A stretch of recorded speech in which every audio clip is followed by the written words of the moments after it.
Have you ever noticed how some people almost never take pictures of themselves? No selfies. No, let me post this. Sometimes they even avoid group photos. Meanwhile, other people document everything. So, what does it actually mean when someone doesn't like taking pictures of themselves? Is it insecurity?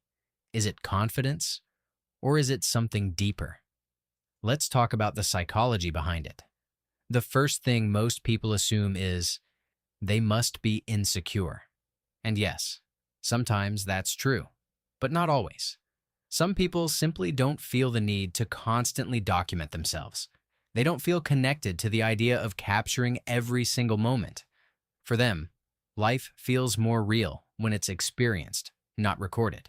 They might think, I'd rather enjoy this moment than pose for it. And that's not insecurity. That's just preference. But for other people, it can be about self-image. Photos freeze you in one frame, one angle, one expression, one split second. And if someone already overthinks how they look, that one photo can feel overwhelming. Instead of seeing a memory, they see flaws. My smile looks weird. My face looks uneven. I look awkward.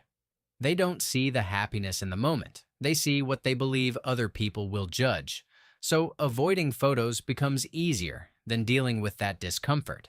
Another reason is attention. Posting photos, especially selfies, puts a spotlight on you. And not everyone enjoys that spotlight. Some people feel uncomfortable being the center of focus.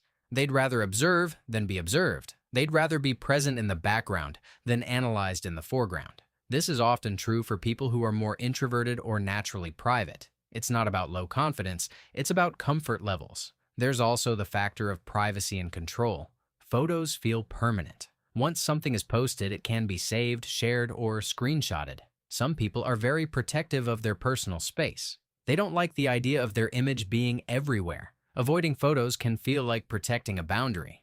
Psychologically, when someone values control over how they're perceived, they limit exposure. It gives them a sense of safety. And sometimes, the reason goes even deeper. Maybe they were teased about their appearance growing up. Maybe someone once criticized how they looked in a picture. Maybe they were compared to siblings or friends. The brain remembers those emotional experiences. Over time, it can connect photos with discomfort. Even if they don't consciously think about it, their mind has learned this doesn't feel safe, so they avoid it. And then there's another perspective. Some people experience life internally. They reflect deeply. They think a lot. They feel a lot. They don't feel the urge to show everything they experience. They value the memory more than the image. For them, the feeling of the moment matters more than proof of it. They don't need pictures to validate that something happened. Living it is enough. So if you're someone who rarely takes pictures of yourself, it doesn't automatically mean you're insecure. It could be privacy. It could be overthinking. It could be past experiences. It could be personality. Or it could simply be preference. The important thing is understanding your reason. Because when you understand your behavior, you understand yourself better. And that's what exploring the mind behind everyday life is really about.